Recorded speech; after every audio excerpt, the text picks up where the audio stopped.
Welcome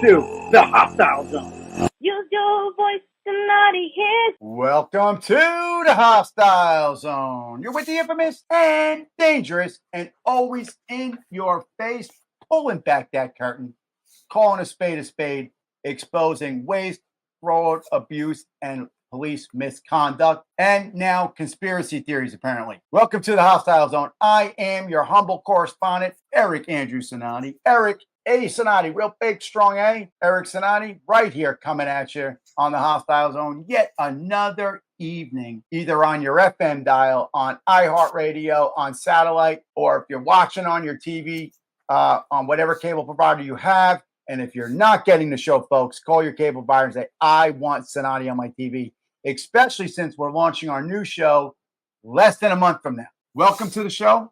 As always, I thank you all because you are the reason we are as successful as we are, and we can't do it without you.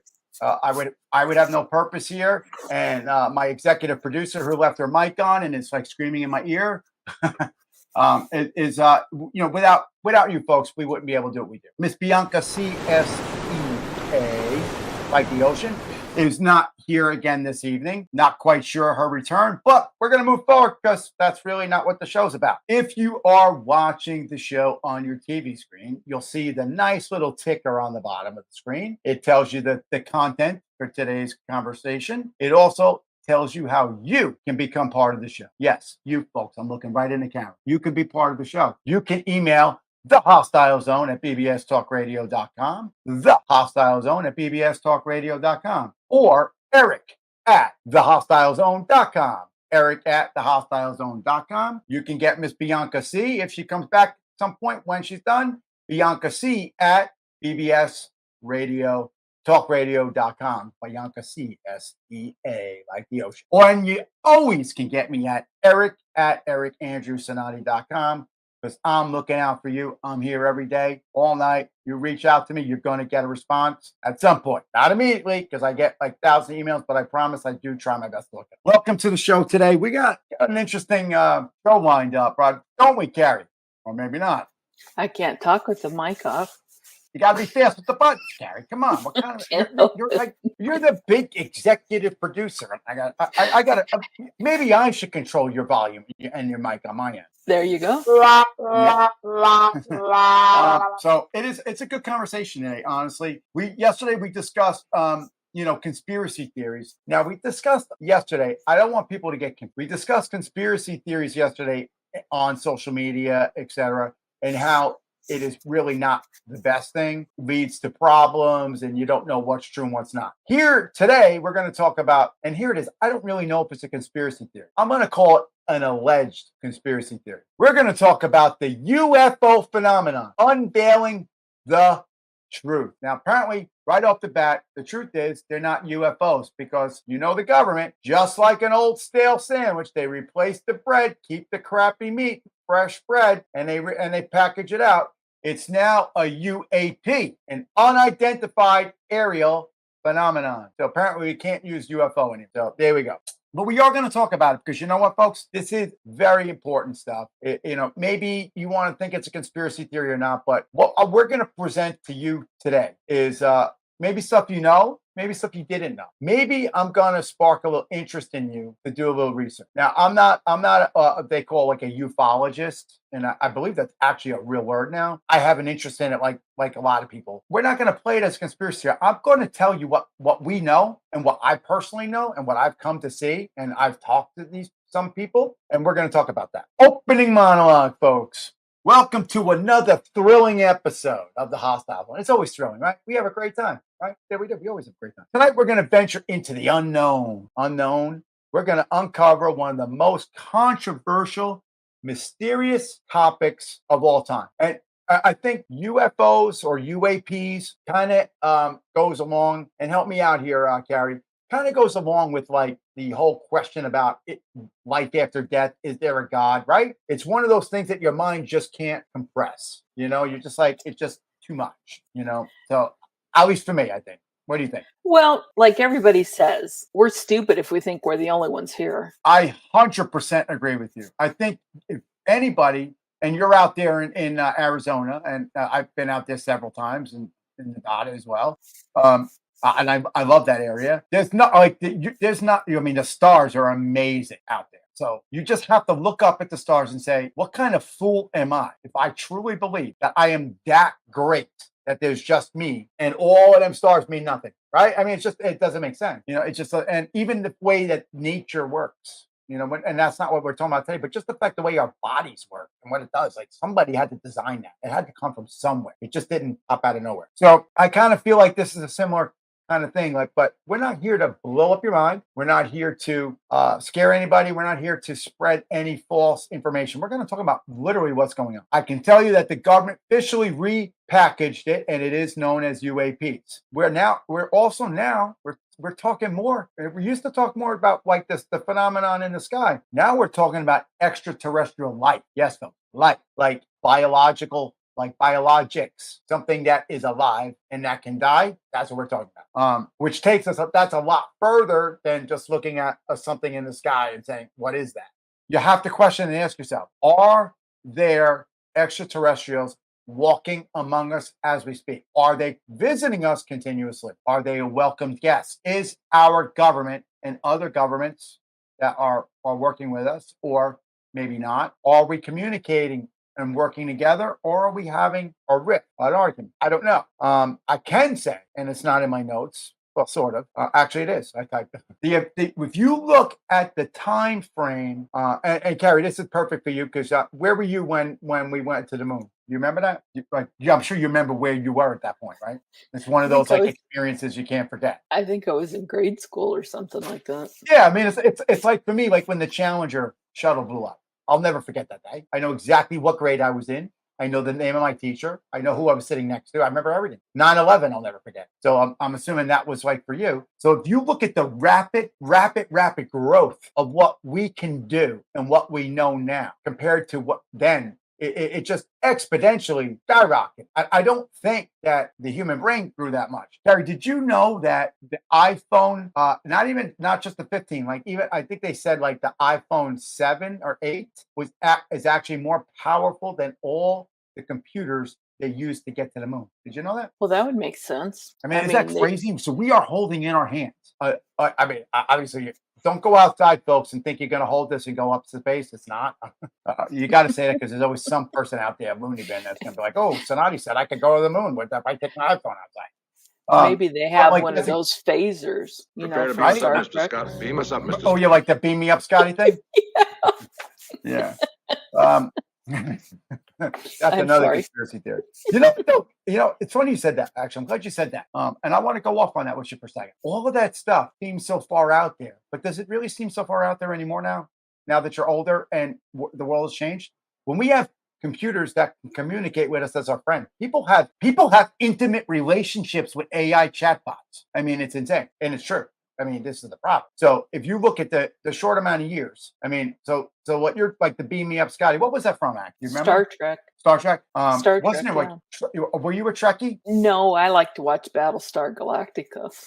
Yeah, everybody had something like, I'm embarrassed, folks, to say I've never watched Star Trek, and I'm going to get booed. I never watched Star Wars. I kind of did, but I didn't like. I was all into Rocky, and that's I don't know, but I do love space. I got to get a telescope. We need a sponsor. Find me if you're out there, telescope company. Get me a telescope, and we'll hook you up. A good one. I want one of those ones with the computer in it, so this way I don't have to like try to find it. I can like actually program it and move it. I'm serious. I really want one of those. Carrie, mark that down. Let's get a telescope company. I mean, it's almost already we're having a good time with the conversation, but we're going to get like really serious in a second here. The government is now formally recognized this. Now, the government had been recognizing this for years. We had Project Blue Book, which was a highly classified program where they were actually studying these things. Right now, we're on FM in Roswell, Mexico. So if you're listening to the show right now, you're in Roswell, Mexico, you clearly know something happened there. What was his name? Jesse something. God, Jesse. We don't come to me. But anyway, Jesse was the Army Air Corps guy that actually picked up the pieces right after, and then they made him give it away, and then he miraculously changed and said, "Oh, it was a weather balloon," but he never said that before. Anyway, we are on the air, FM 99.9 in Roswell. So you guys should enjoy this episode. Is it a government cover-up? Is the government not telling us for what? For our own good? For a nefarious reason? Because they're doing something we don't know about? I don't know. I mean, what do you think, Carrie? It's so hard to tell because there's got to be something out there, and you don't know what you got it these is. whistleblowers coming out with crazy credentials. You know what I mean? Like just crazy credentials and crazy experience, giving up their careers and ruining their life. And we all know what the government does. This is like textbook intelligence process, and then law enforcement does it as well. Disinformation. We talk about it on the show all the time. Disinformation. What do they got to do? When somebody comes forward and they have something and they have a good voice, people hear them and people are drawn to you because you have like a magnetic, charismatic personality and you're obviously intelligent, whatever, and you're saying some people are drawn to you. So what's the first thing the government's going to do? Ruin your credibility. So that way, whatever it is that you say, even if they're drawn to you, they're like, oh, this guy's crazy. But everything is not always as it seems. Trust me. Everything is not always as it seems. Some of the best things are done right in your face. Remember that. There's so much to talk about on this. I want to say one statement with what I just said about the advancement of our technological advancement. From the fact that it took our iPhone is now as strong or stronger than what was used to get to the moon. You have to say, well, that was in 1960s. We're not that far away from that. I mean, yeah, it's a lot of years, but if you look at the history of the world, we're just going to take the United States. If you go back to 1776, that's a lot of years. They didn't have anything. We had nothing really. They didn't have phones going on. They were on horse and buggy. And then all of a sudden, this Roswell incident occurs. And 10 years later, we got jets, jet propulsion, things flying in the sky. If you don't know what the SR-71 is, folks, it is one of the most fascinating plane jets. It's I don't even know what you would want to call it because it is still, to this day, the fastest, we'll just call it a jet, the fastest jet in the world that we know of. Now, the U.S. government says, and by the way, SR-71 stands for Strategic Reconnaissance, and then 71. So the purpose of that was it would fly about 90 to 95,000 feet, which is at the curvature of the Earth. These gentlemen had to wear space suits to fly in this thing, and it flew around 3,000 miles an hour. And this was back in the late 50s, and it may have even been earlier than that. The government, whenever you read a poll or the government tells you this, it's kind of like, here it is. I'm going to, Carrie, get ready, get the microphone. You're going to like this one. I'm going to bring this for everybody.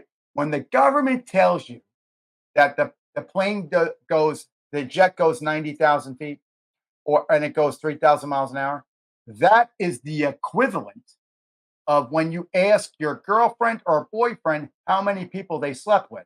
You always got to times the number by 2. Right, Carrie? Oh, You're going out on funny. Wasn't that great? That was good, right? We throw a little fun in here, right? No FCC violation there. But no, truthfully, honestly, though, no one's going to, honestly, you're on your date with somebody. You're not going to tell them what it is. So the government's not going to tell them, not because maybe they don't want us to know, but they don't want our allies to know, our enemies to know, bad actors. So if they're saying this thing did 90,000 feet, it probably did 100. And if it went roughly 3,000, it probably does 4,000 or more. Now, it's a great looking plane too. If you can get one up on the screen at some point, Carrie, that'd be great. SR-71 Blackbird. So it actually literally just did amazing things. And the point is that if you go from 1776, and you're talking 100 plus years, and then from 1950s, 60s to here, look at what we have. Very short window, we gain a lot of stuff. Just in the recent time, AI, artificial intelligence, is doing crazy things that we never thought would happen.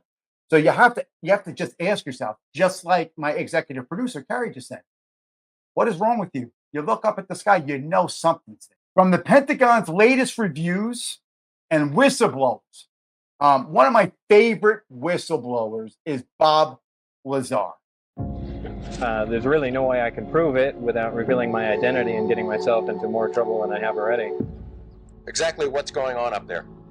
Well, there's several, actually 9 flying saucers, flying discs that are out there of extraterrestrial origin, and they're basically being dismantled.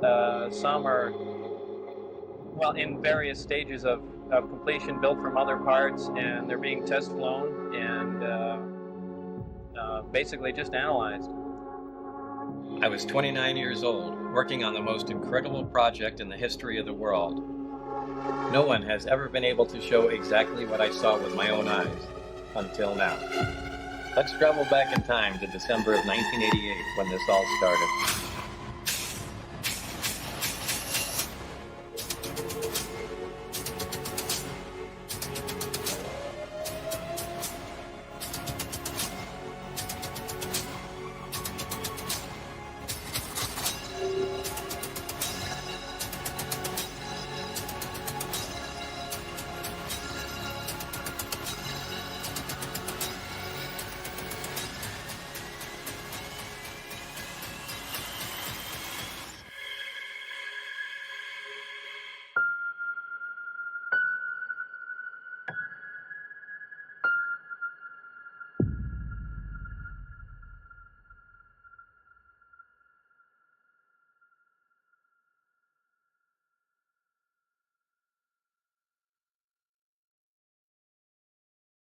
Now, if you're not privy to Bob Lazar, I could spend episode after episode on Bob Lazar. Bob, if you're watching, think back to the young 18-year-old kid that was talking a lot. I want you on the show. Give me a call. I'm the guy that chewed your ear off. So Bob Lazar, and I didn't know anything about this when I met this person. He opened the can of what was going on in Area 51, which is really, it's Groom Lake. It's Groom Lake. It's about 68, almost 70 miles northeast of Las Vegas. So if you were at Nellis Air Force Base, which is in Las Vegas, you jump on the highway. It's about a little maybe 2 hours, not even, and it's in Rachel, Nevada. Nobody lives there. Maybe like a very, very small people. And then they got the extraterrestrial highway. It's an infamous place. People talk about it. He was speaking in 1970s and 80s about things that people were just like, oh, this guy's insane. But now and I'm going to get to this in a minute on the show, there are things that he said that now scientifically, not only have we confirmed this, but we are actually using this technology. And we've even added these things to our science. Our children today that are in grade school, and if they look at the periodical table of elements, which had all the elements in the world, H2O and all the all those codes. He pinpointed something back in the 70s, 80s, somewhere around there, maybe mid 80s, about a element 115, which now 3 decades later, they said they claimed he was a nutcase. 3 decades later, in 2003, Russia confirmed that this propulsion, this fuel exists. And now we don't always believe Russia, right? But the world has added it to the periodical table of elements. How did Bob Lazar know what that was 3 decades ago? Hold on to that thought. We're coming right back after this message. Don't make me send Bob Lazar to look for you. Agatha. Who's been messing up everything? The Covenless Witch. It's been Agatha all along. No. What really happened to you? Seekest thou the road to all that's foul and fair? She took every little bit of power I had. Gather sisters fire. I'm assembling a coven. We gotta get back on top. I'm gonna walk the road. Join me. Darkest hour, wake thy power, earthly and divine. The Witch's Road will give you the thing you want most. If you make it to the end. The road is a death wish.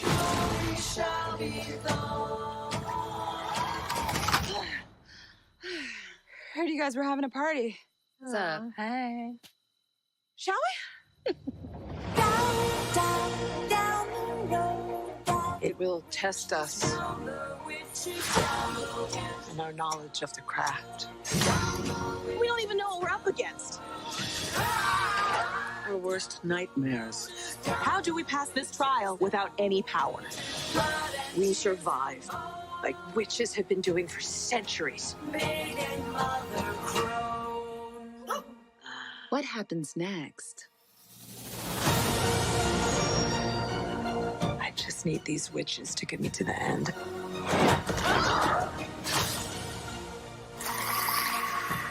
The bodies are really piling up. Why do you let them believe those things about you? Because the truth is too awful. I want my prize!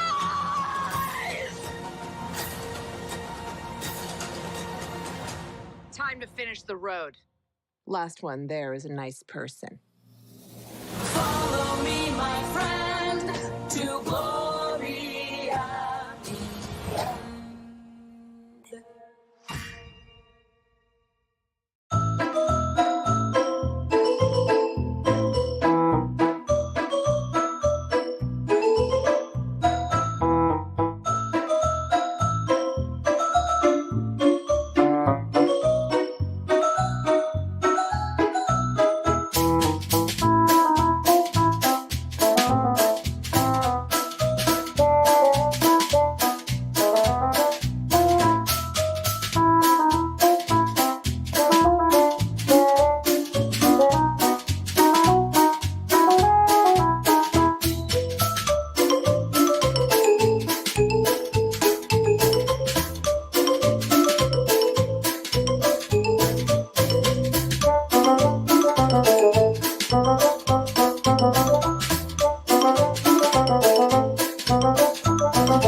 Beam me up, Mr. Spark.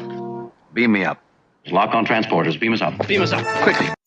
Welcome back. Did you enjoy your Beam Me Up Scotty moment?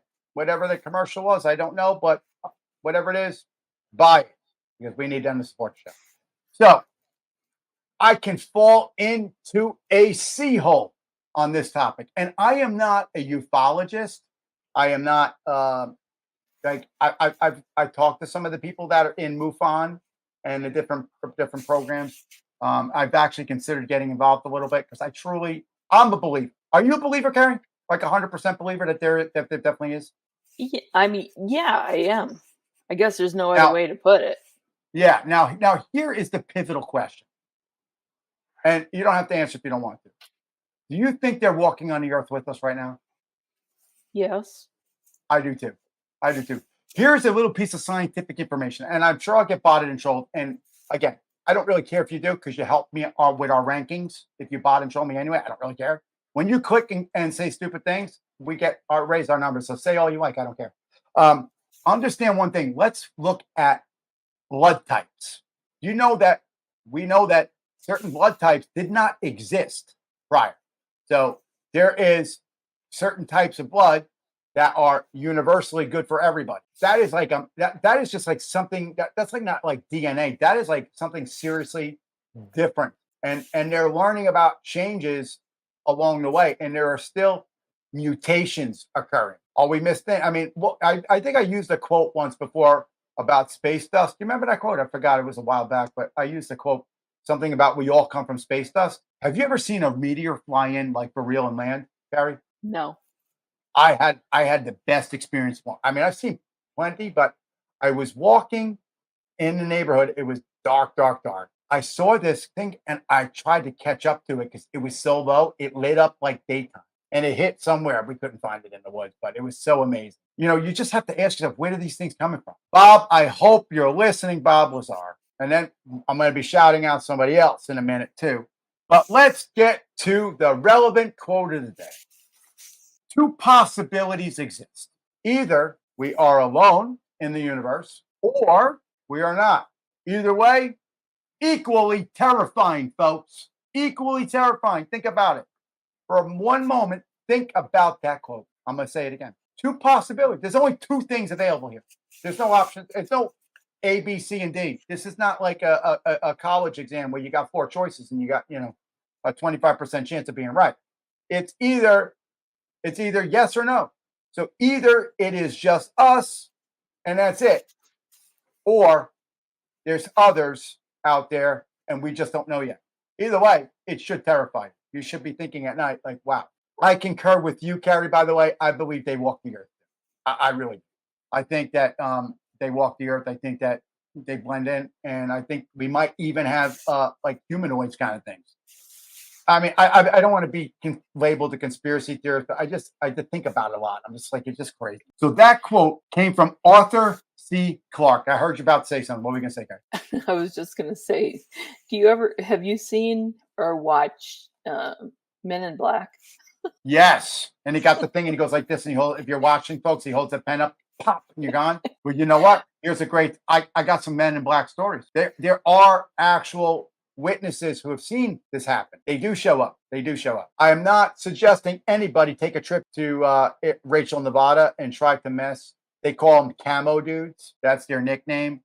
They don't generally talk to anybody. They're wearing camouflage. They drive around in white pickup trucks. I wouldn't advise getting involved with them, but you know, yeah, there's something there. But also, you know, then you have to get your other half of your brain going. Obviously, that SR-71 Blackbird, if it's going to fly that high and have that kind of power, you need a lot of space. And you need to hide it. So, yeah, of course, there are very secret government projects there.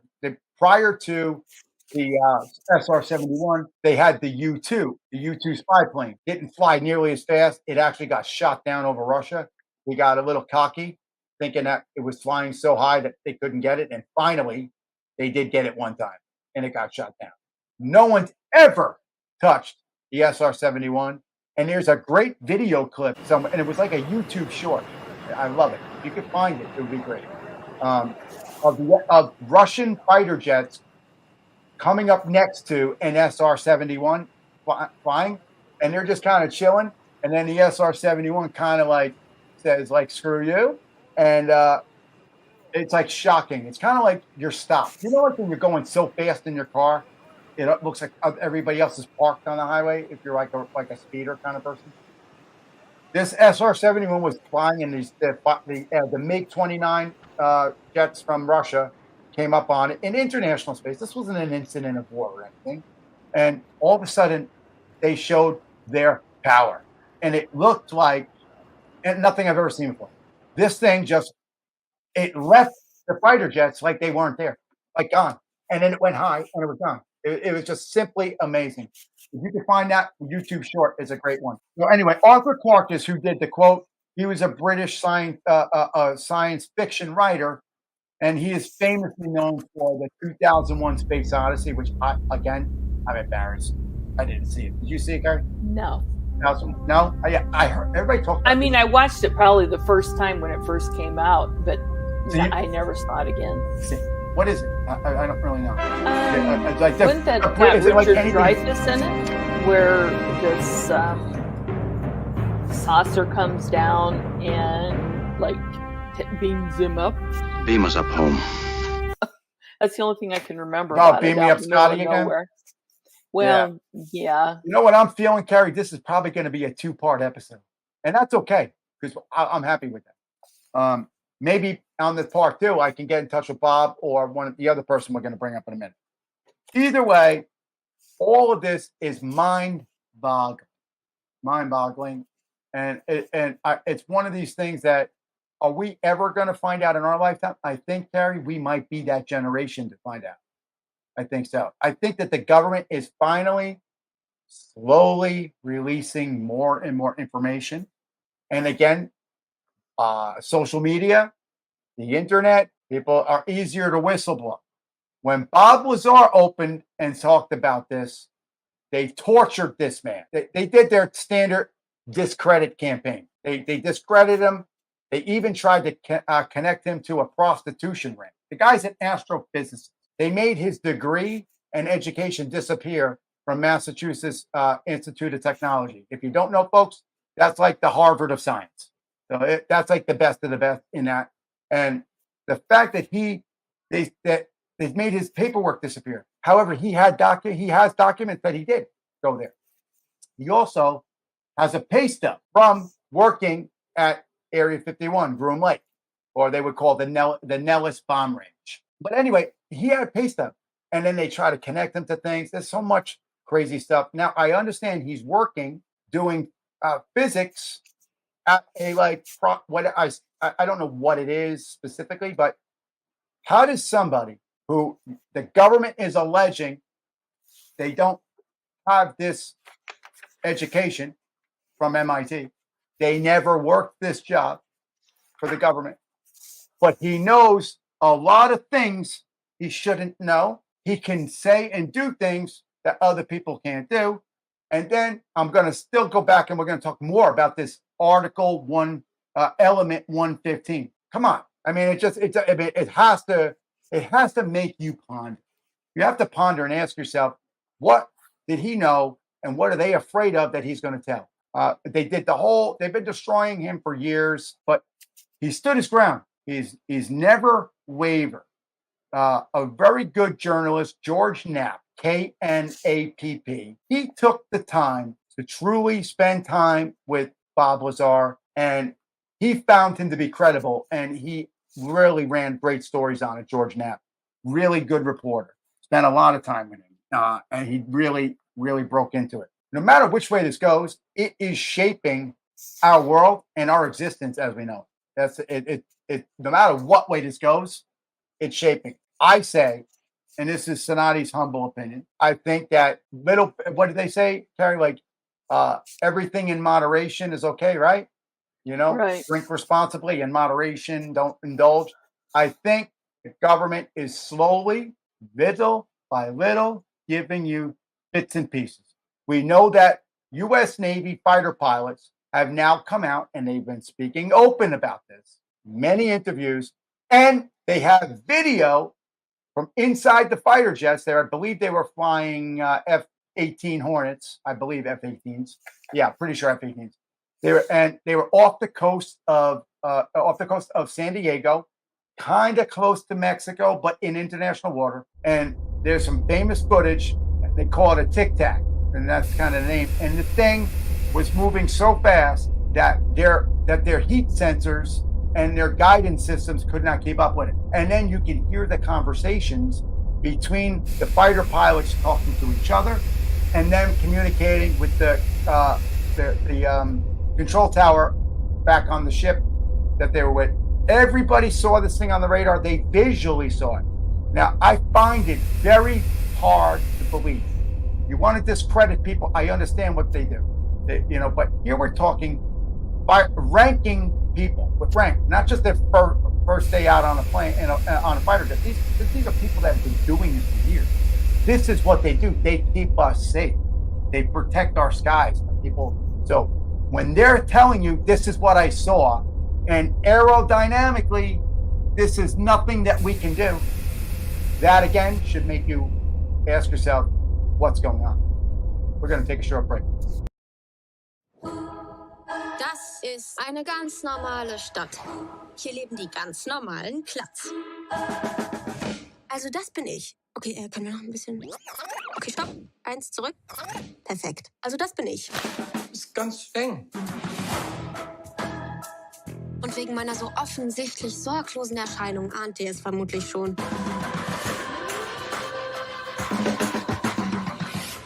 Es wird gleich was Schlimmes passieren. Wanda würde nie einfach abhauen, einfach so, bis wir handfeste Beweise haben. Sie wurde entführt. Was, wenn wir die nicht finden? Müssen wir einfach. Meine Kleine, ich darf sie nicht verlieren. Wir durchsuchen alle Häuser in der Umgebung, bis wir sie finden. Wanda! Hey, was machst du denn? Hast du noch nie einen Krimi gesehen? Okay, was war dein Plan? Hallo, ich hatte gerade eine Autopanne. Darf ich vielleicht ganz kurz bei Ihnen telefonieren? Hallo, ich bin Pater Schäfer. Ich habe gerade eine tiefe Glaubenskrise. Stopp! Mama, Papa, mach das nicht so boomermäßig. Nicht in irgendwie behilflich sein. Naja, wir suchen nach Aufnahmegeräten. Was wollen Sie denn damit machen? Für beobachten. Unterschätzen Sie nicht, wie sehr Wandas Schicksal ganz Sundersheim nahe geht. Was machen Sie denn da? Oh mein Gott. Wir haben alle Geheimnisse. Geheimnisse, dass jemand anders gerade lüften will.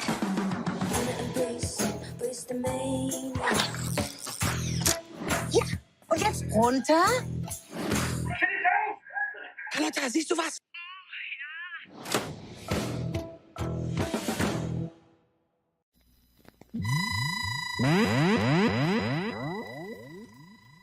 Log of the Starship Enterprise, stardate 5943.7. Captain Kirk, this is Lieutenant Uhura. Mr. Spock is ready to patch in. Go ahead, Mr. Spock.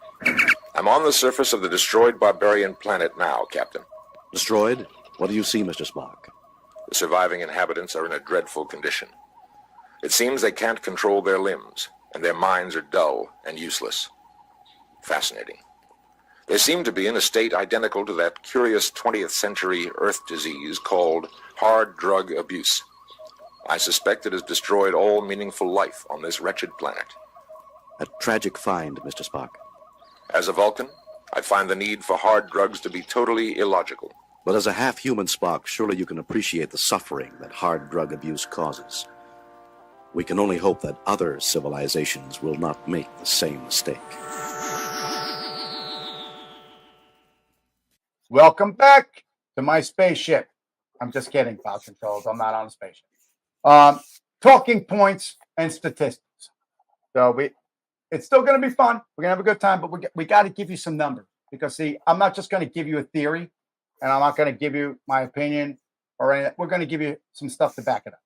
So the Pentagon alleges, and I'm saying alleges, that there's no aliens and there's no evidence of a cover-up.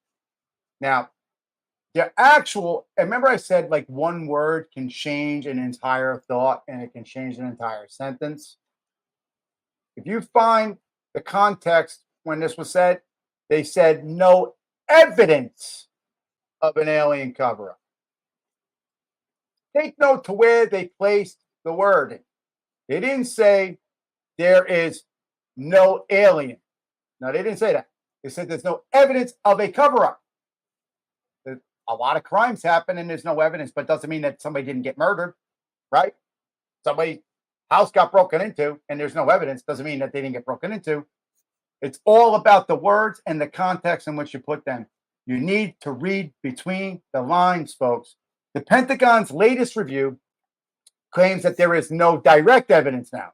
So it had started with no evidence. Now there's no direct evidence of extraterrestrial life or government cover-ups related to UFOs. Okay, now let's go back to my sandwich related to UFOs. But see, they changed the bread. Same cheese and bologna, fresh bread. Now it's UAPs. So that statement is a great statement. This is kind of I can't recall nor deny this guy's existence. I can't recall or deny if he worked here. Well, obviously that means he did. Because otherwise you'd say, hell no, he didn't work here. or no, this didn't happen. Use your head, folks. I'm not trying to put words in anybody's mouth, but when you're talking, if you're in a relationship with your significant other, when they're telling you what they did over the weekend and you're questioning where they've been, you know you're looking to see where they place the words in that conversation. Because how they arrange their words is obviously one of my favorite ones. Carrie, you like this. One of my favorite ones is that I am so sorry that you feel that way. I'm not apologizing for what I did. So there it is. But if there is but is that not a good example, Carrie? That just came to mind. It was great. Because I tried that with a girlfriend once and it actually worked for a while until her friend figured it out. Every time we had an argument, I am so sorry that you feel that way. Okay. And that was it. It was over. And we're good. So when the government says to you that there is no credible evidence, no direct evidence, well, no direct, how about indirect evidence? They don't even talk about it. It's just so much to do here. So despite that, though, 60%, and this is a Gallup poll, very, very, very reputable poll. They do a lot of the presidential and campaign polls. In 2023, we're talking a year ago, folks, a year ago, 60% of Americans believe the government's hiding information about UFOs, UAPs, whatever you want to call them. So more people believe that there are aliens and the government's hiding it than people that actually vote in the election. Think about that. Isn't that crazy? We're lucky if we get 50% of the voters to come out and vote for a presidential election. But we got 60% telling you the government's a liar and it's aliens. There is an extreme public interest in this. And I think, kind of like I said in the beginning, there's an extreme public interest because it's just something that you can't answer and everybody wants to know the unknown. I guess when it's kind of like the afterlife. Everybody's like, well, what happens when your heart stops? What do you see? What happens? I guess you're not going to know until it happens. Maybe we'll know. Maybe we won't know. But public interest has increased by 40%. That's a huge number. 40% in the past decade. Folks, if you don't know, decade is 10 years. If you are just conceptualizing this for a moment, 60% now in 2023, and it went up 40%. Now, obviously, I'm going to be a little spoiler here. Don't boo me. Technology has gotten better. Everybody's walking around with a camera now because you got your phone, whether you have an iPhone, Android, whatever you got, whatever you use, you have a camera. And everybody's got some sort of access to internet, some kind of computer. I believe that also plays a huge role in that uptick of 40%. But I don't think it covers all the 40%. I truly don't think it does. I think the fact that people are opening their eyes and people are saying something is wrong here. And since we have access to information at our fingertips in a second, people just don't want to believe what they see. Now, again, I'm going to remind you, when you go on the internet, make sure you look for credible sites and you read more than one place to make sure you're getting valid information. Now, another one of my favorite people in this area, and I spoke with his secretary just yesterday, Dr. Stephen Greer, Greer. He is a medical doctor. He is from North Carolina, northern North Carolina, medical doctor, and he is one of the it's like the modern day Bob Lazar. He's like the Bob Lazar of right now. And Dr. Stephen Greer is one of the prominent UFO disclosure advocates out there. He's got documentaries. He has people following him. You may not believe what you see, but like I said, everything isn't always as it seems. You can't have people that have such good intelligence, good credible backgrounds. They don't have all kinds of people saying this guy's this and that. When these people are telling you something and then somebody else is adamantly denying it, you have to ask, why adamantly deny? Sometimes it's better not to say anything at all. Right, Carrie? Isn't it just better right? You're better off when something stupid happens. What do they say? Duck water off a duck's back, right? Just go forward. But it's so much fun. Yeah, I get botted and trolled. There's lies every day about me on the internet. And I don't care. If you believe some of that crap, then I need to get you a job on like some kind of like science project show, so you can like try to play with stupid things, and because that's about all you're good for. I said, were you talking about me or what? No, come on. Oh, okay. I'm just saying no. I'm talking about the people that believe the garbage that they see about somebody. But did you know when they discredit? Like Bob Lazar actually was running a prostitution ring. They raided. He was living. Were in a they trailer. aliens? Yeah, right. That was good, Gary. That was a good one. I like it. To carry on that one. But this Stephen Greer, and I actually posted on social media last week because I have been in communication and I'm working diligently to get him on here. This may happen, and if not, I may go to another show that he's going to be on and we'll talk. But Dr. Greer has a great documentary. It's called The Disclosure Project. It's gathered testimony of over 400, I'm going to say it again, 400 government and military officials who have claimed that there are secret programs that do exist that reverse engineer alien technology. I'm going to say that again. The Disclosure Project. Here's a medical doctor, Dr. Stephen Greer.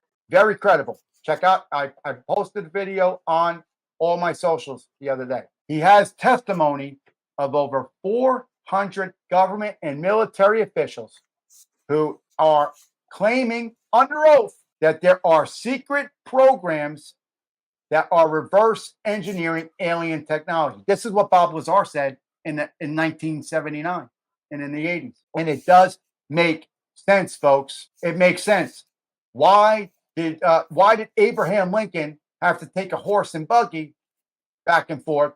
And that was like in 1860s. Well, 100 years later, we're on the moon. And there you go, literally, right? That's just that was just one of those things that you have to ask yourself, what happened that we were doing horse and buggy? We didn't have sewage. We didn't have proper sewage. People were literally using buckets to urinate and whatever, and they would dump it out their window. And literally, you didn't walk close to houses because people dumped it out their window. Insane. That's what they did in the 1800s. You go from that 100-year span, flying at 3,000 miles an hour or more, at 90,000 feet or higher. It just doesn't add up. And then boom, we got iPhones that can facial recognize. We got chat bots that have conversations with you, and you actually like fall in love with your computer because it says what you want to hear that your girlfriend won't say. So I mean, it's just kind of crazy stuff. And I truly did watch all of his stuff, and I'm fascinated by it. So could these claims be true? Or is it just another layer of mythology designed to distract us from the truth? Now, here's a good point. We're going to take a short break, and I'm going to come back and tell you the other side of the coin, because I always try to get both sides. Don't go anywhere because you want to hear the other side. Hey, it's Eric A. Cinotti, host of 2 syndicated talk shows on iHeartRadio. When I need a sharp look, I head to Quick Cuts. Susan, the owner, always nails it perfect every time. Mention Eric sent you, she'll give you a special deal.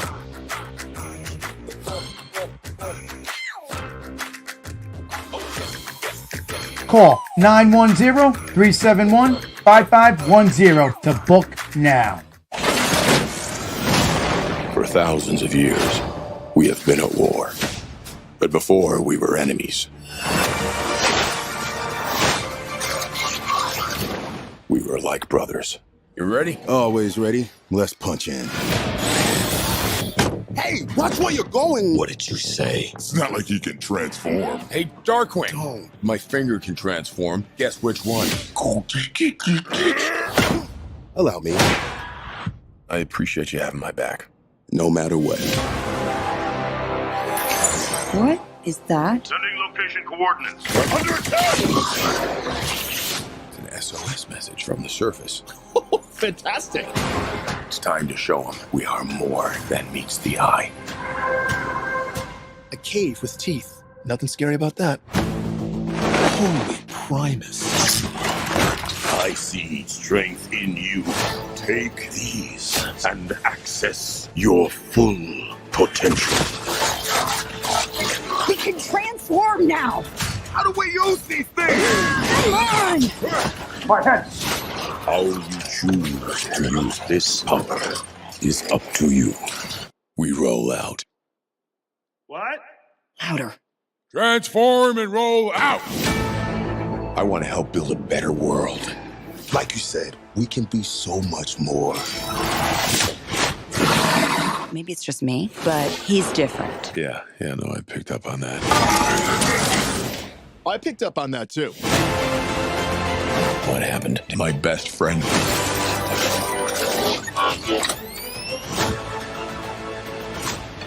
Burn it down! All of it! We have to stop him. We could have built the future together. I don't think so.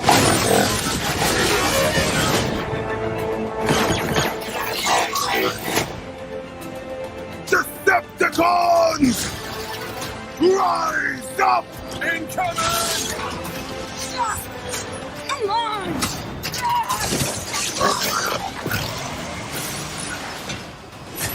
Awesome! That's what I'm talking about. Now is the time for us to stand up together as one.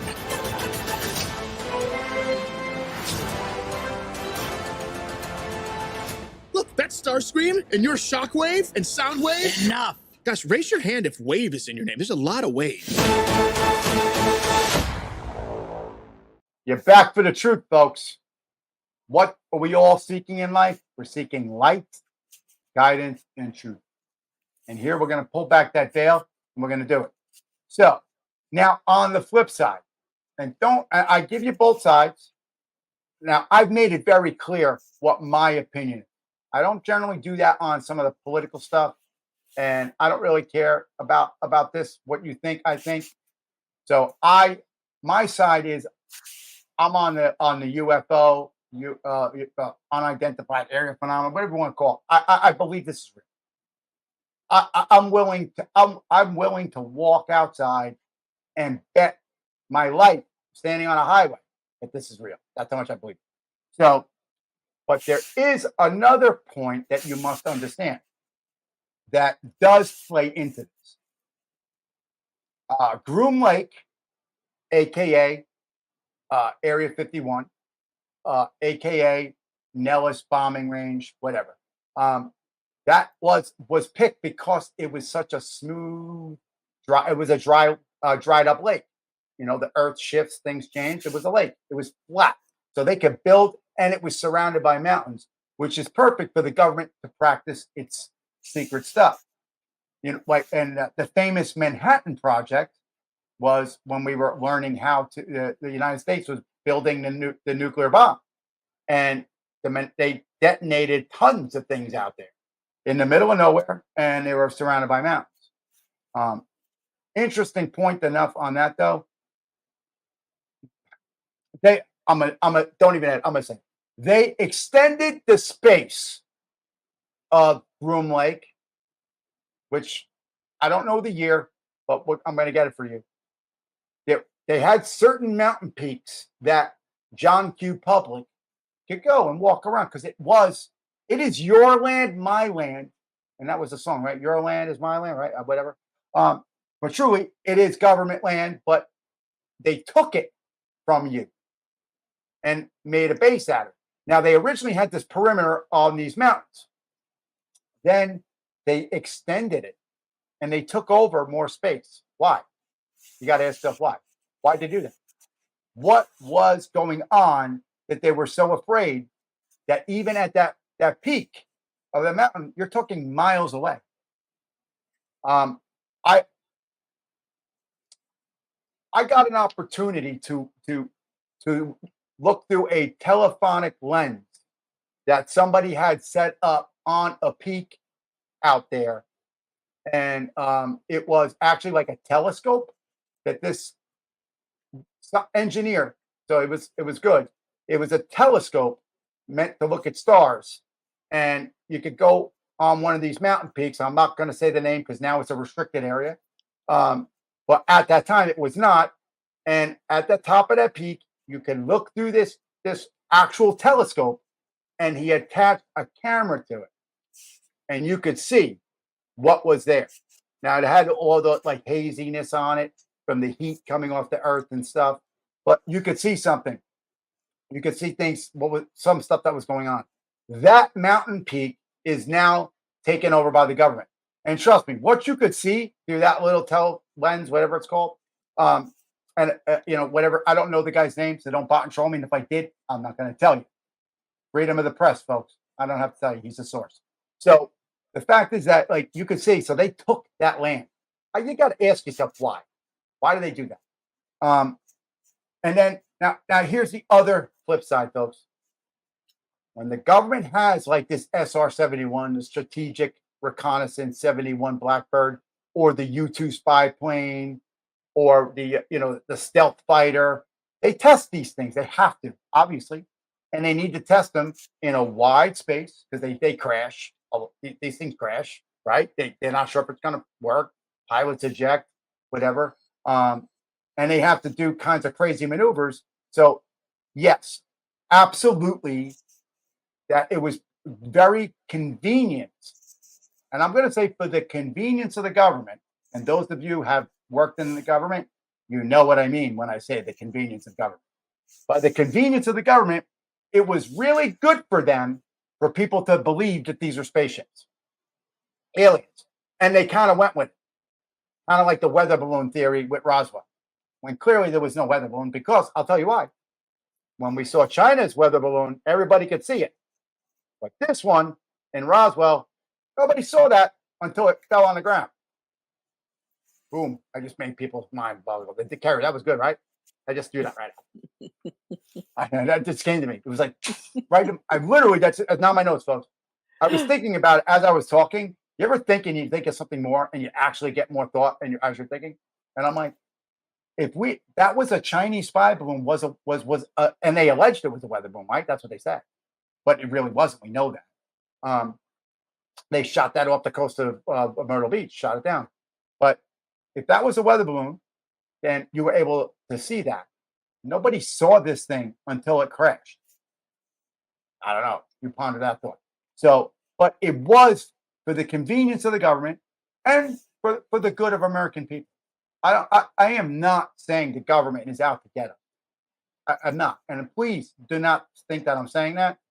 We have secrets, national security secrets, for a reason. And there's basically really two major reasons. Reason A, or one, is we don't want our adversaries, bad actors, and nation states that want to hurt us, to know what our technology is and what our systems are and what it is that we can and can't do, our capabilities.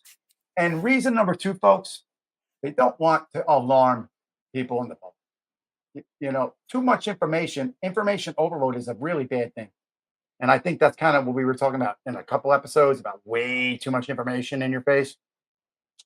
So I think the combination between them testing the U-2 spy plane and the SR-71 Blackbird, and I'm going to bring it on. I have a model one in my office. I'm going to bring it on the show. One of the finest jets ever. If you're a New Yorker, I'm a Jersey guy, head to the Intrepid on the Hudson River, on Henry Hudson Highway, straight down. Go to the Intrepid. It's an aircraft carrier. They actually have an SR-71 on the Intrepid. You can check it out. Very, very cool. They also have a shuttle there too, space shuttle. And I was actually there when they brought that in. It was very, very cool. They put it on top of a plane to bring it in. But anyway, so it did work. It did serve a purpose. It did serve a purpose because they were able to say, yeah, space. And they let the news media run wild with it. Meanwhile, we were actually testing a jet when no one else even had. They were running propellers on it and stuff. And here we are. This jet's going to do allegedly 3,000 miles an hour. So yes, it did work out, and I'm sure a lot of people in Rachel, Nevada, and Las Vegas was 68 miles or so, southwest. They have to see these things. Edwards Air Force Base and Nellis Air Force Base. Edwards is on the edge of California, and Nellis is on the edge by Arizona, and it's in Nevada. Both of them kind of work together with similar projects, and that's about as far as I'm going to go with that information. So you might have seen something going from Nellis out to Edwards and vice versa. And if it was doing, if you look in the sky and you see a plane and it goes, A fast, and then all of a sudden you see this thing across the sky. You're like, what is that? It must be an alien. It probably was the SR-71 being tested. So yes, that was a great cover for us, and I think it worked out for America well, because the SR-71 was a savior for America, because we were able to completely map the Soviet Union. By the time they didn't even catch the SR-71 on a radar, and it had cleared the entire country, and it was able to take photographs and read a newspaper. Think about this in the 50s and 60s. It's just mind-boggling. So this is going to have to be a 2-part episode, folks. We've never done that before, but I'm excited about it. So I'm just going to move into one last part, and then I'm going to leave you on a hangnail. Maybe that'll raise our numbers, Carrie, because people are like, we have to come back now. And I'm going to try to get Bob. I'm going to call you again. Answer the phone. And Stephen, Dr. Stephen Greer, I'm going to call you back. We're going to make this happen. So Bob Lazar, again, he said is element 115 was the connection to aliens. Fascinating enough, Bob Lazar, they say he claimed that he worked in reverse engineering, but he knows things that you should not know. Anybody that kind of knows something, when people use certain terminology, when people refer to certain things and they say it a certain way, it's kind of like subliminal communication. I'm talking to somebody and I'm really telling them something else about somebody, and the other person's standing there and we're having another conversation. You don't know it. When people hear what Dr. Stephen Greer says and Bob Lazar, and if you know, and if you have an inkling, or you were involved in anything that had remotely, you know that what they're saying, they shouldn't be saying, or they shouldn't know. So with that, I'm gonna come to the end of this, and then we're gonna have to have a Carrie, we're gonna have to do a 2-parter. How do you feel about that? Awesome. We've never had a to be continued. I hate these to be continued. But at least, folks, you don't have to wait long. You come back tomorrow.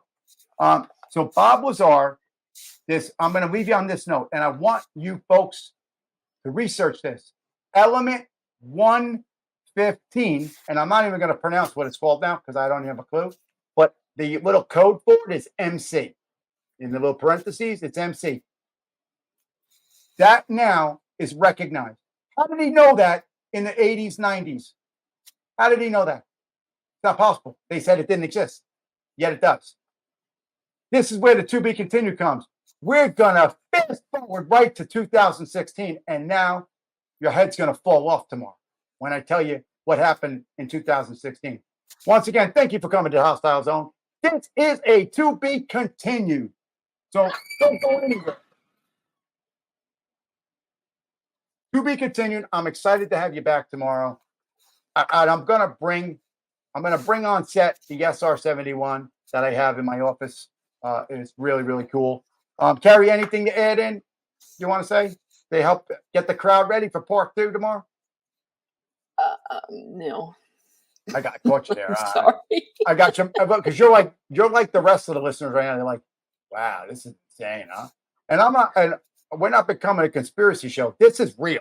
This stuff is real. The feds raided this guy's house. Why? Why would the government put resources into him like that? But maybe he knew something. That's all I'm going to say, folks. Don't go anywhere. Miss Bianca is going to close us out with her angelic space sound voice. Maybe we can give a little space spooky sound before. But either way, God bless America. Miss Bianca is going to close us out with honor, pride, and glory. Good night, America. Thank you for coming to Hostile Zone. I'm Eric A. Cinotti, and I'm on your side. See you tomorrow night. Oh, say, can you see by the dawn's early light what so proudly we hailed at the twilight's last gleaming, whose broad stripes and bright stars through the perilous fight.